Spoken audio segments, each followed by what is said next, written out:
Guys, Kollywood இண்டஸ்ட்ரியில இருக்க one of the production கம்பெனியான வேல்ஸ் இன்டர்நேஷனல்ல வரப்போற ஒரு 5 படங்களை இந்த வீடியோல பார்க்கலாம். அதுக்கு முன்னாடி மறக்காம நம்ம சேனலை சப்ஸ்கிரைப் பண்ணிக்கோங்க. இதுல 5ஆவதா இருக்கிற படம் அன்கில் 123ங்க.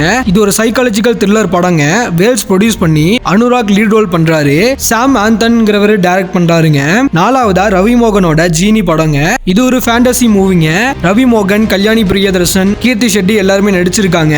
அர்ஜுனன் ஜெயர் டைரக்ஷன்ல ஏஆர் ரகுமான் மியூசிக் பண்ணியிருக்காரு. 3ஆவதா சுந்தர்ஷி டைரக்ஷன்ல ரெடி ஆயிட்டு இருக்க நயன்தாராவோட மூக்குத்தி அம்மன் 2ங்க. ஷூட்டிங் போயிட்டு இருக்கு. ஹிப்ஹாப் தமிழா தாங்க இதுக்கு மியூசிக் பண்றாரு. 2ஆவதா விஜய் சித்து டெபியூ டைரக்ட் பண்ற டயங்கரம்ங்கிற படங்க. பூஜை எல்லாம் போட்டுட்டாங்க. இந்த படத்துல சித்து டைரக்ட் பண்ணி அவரே லீட் ரோல் பண்றாருங்க. இது இவரோட பயோபிக் ஸ்டோரிங்க. 1ஆவதா தனுஷோட 2 படங்கள். ஒன்னு மாரி செல்வராஜ் டைரக்ஷன்ல வரப்போற D56 பீரியட் பிலிம்ங்க. ப்ரீ ப்ரொடக்ஷன்ல இருக்கு. அடுத்ததா விக்னேஷ் ராஜா டைரக்ஷன்ல வரப்போற D54ங்க. ஷூட்டிங் போய்கிட்டு இருக்கு. நெக்ஸ்ட் இயர்ல இந்த படம் வரும். இதுக்கு ஜிவி பிரகாஷ் மியூசிக் பண்றாருங்க. இந்த படங்கள் கூடவே வடச்சென்னை 2, கட்டா குஸ்தி 2, சியான் 64 படங்கள்னு இது எல்லாமே வரும்னு சொல்லி அபிஷியலா அனௌன்ஸ் பண்ணிருக்காங்க. காய்ஸ், இந்த படங்கள்ல நீங்க எந்த படத்தை தியேட்டர்ல பாப்பீங்க, ஓடிடில எந்த படத்தை பாப்பீங்க அப்படிங்கறத மறக்காம கமெண்ட்ல சொல்லுங்க.